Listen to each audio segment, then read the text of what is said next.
So please, story party welcome for Nicky Moran.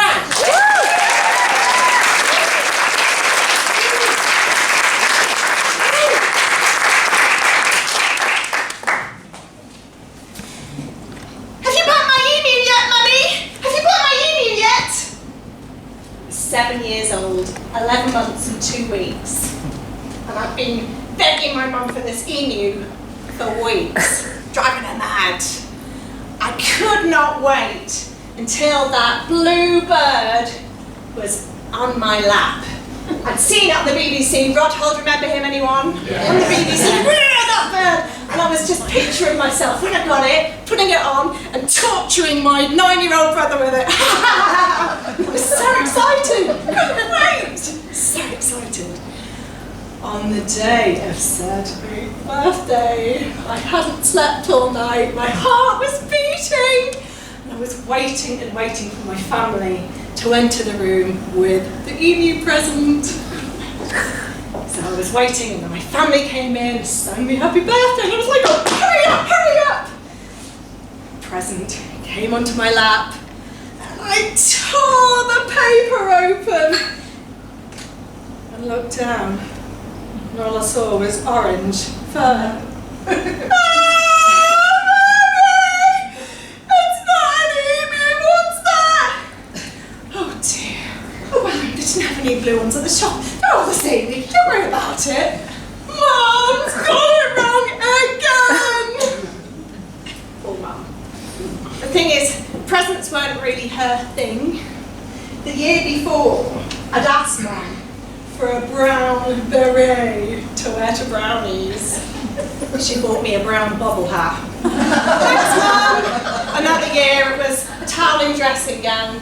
Oh, and she bought it for all of my brothers and sisters. Very original, Mum.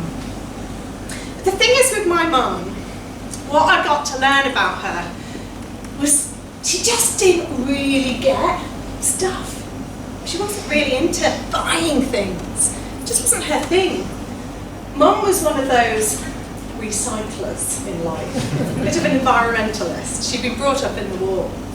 So I remember every time we had dinner, even if there were 3 peas left on the plate, Mum would tidily take those peas, put them into a little Tupperware box, put it into the fridge, and the next day it would turn into a lavish stew or something. She was the same with everything. She just wasn't vain. So my mum's makeup routine, her makeup consisted of some hand-me-downs that my sister gave her. This sort of manky blue eyeshadow and this 10-year-old mascara. And she put it on like this. Oh. Oh. For over 2 minutes, and half the mascara would be in her eyebrows and on her face. I go, Mum! She'd go, oh, it doesn't matter, Nick, it'll look all right. And she'd go out for the day. Because the thing is, my mum had a different way of being in the world. It wasn't about stuff for her. She focused on different things. She focused on joy. My mum followed her passions. So 3 nights a week at least, Mum was out at the local amateur dramatic society, treading the boards. And she brought her joy of performance into our home as well. When I was eating my cornflakes first thing in the morning, Mum would often be singing at the top of her voice, the hills are alive, doing the eggs. But, rehearsing, and then in the evening while she was putting baked potatoes into the oven, she'd be going, Sydney, I don't love you anymore! Practicing her lines for the melodrama she was performing the next night. She was fabulous. She loved it. And the other thing I really, really loved about my mum was her joy for people. She'd be on the phone to all of her friends, and you could hear her joy down the street. Hello! You could bring anyone to our home, any waif or stray. I remember bringing my first proper boyfriend who had blonde crimped hair out here, and he wore more makeup than I did and high-heeled shoes. I was a bit worried about bringing him home, but I dragged him in, and Mum welcomed him as if he was the Prince of Europe. Hello! Lovely hair. Would you like a cup of tea? Everyone felt loved by my mum. She was just full of life. And the funny thing was, there was also something irritating about that for me. I was somewhat of a melancholy teenager, a bit moody, some might remember. I just always wanted my mum to be a bit more angst-ridden with me when life didn't go my way. And when things didn't work out with said boyfriend who really didn't treat me very well, I was on a puddle on the floor crying my eyes out saying, "Mum, he doesn't love me."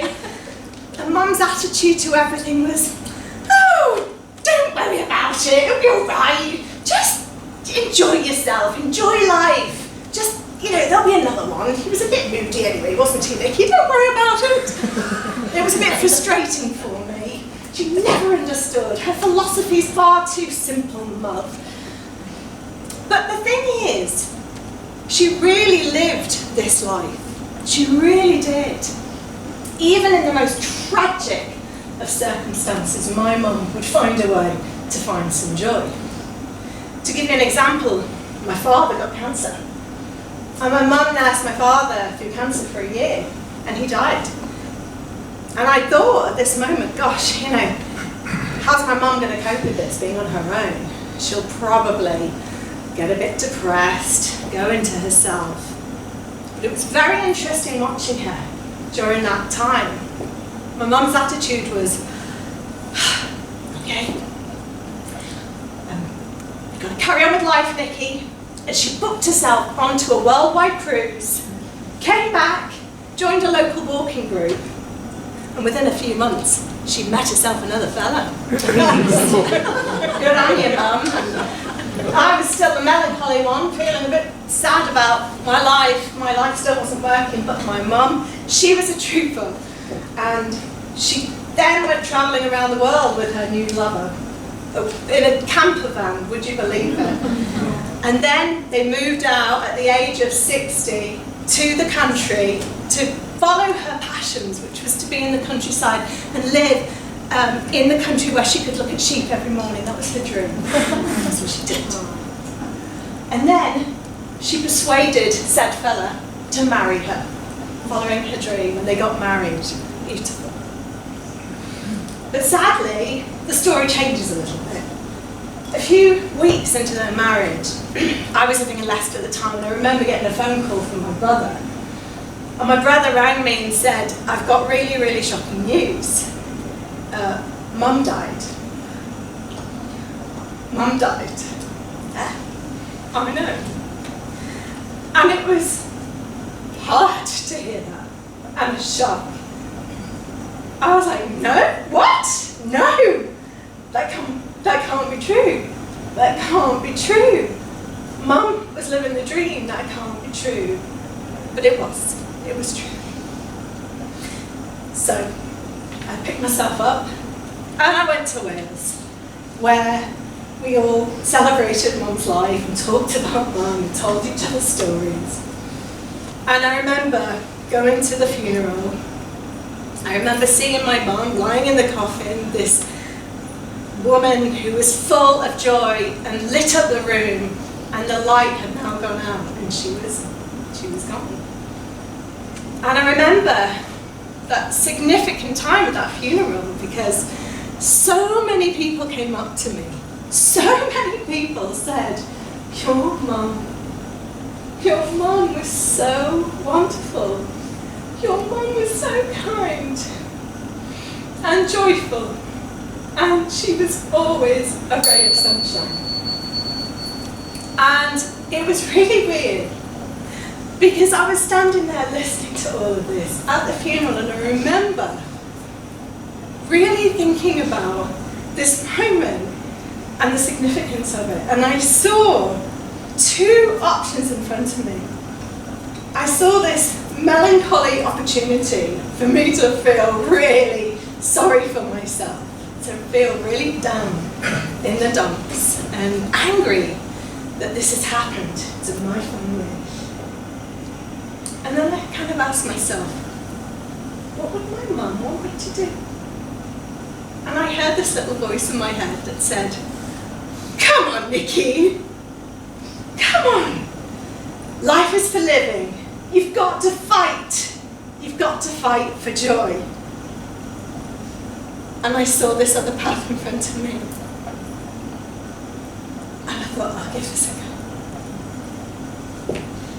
And I chose this path.